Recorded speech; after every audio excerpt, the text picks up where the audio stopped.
teachers and all. My dear friends, a pleasant good morning to all.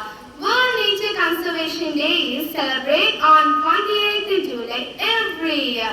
This day is celebrated to raise awareness about the protection of nature and conserving our natural resources. Conservation of nature refers to the optimum utilization of resources. Our natural resources consist of air, water, forest, coal, plants and animals. It is also observed to make people should understand the importance of the day.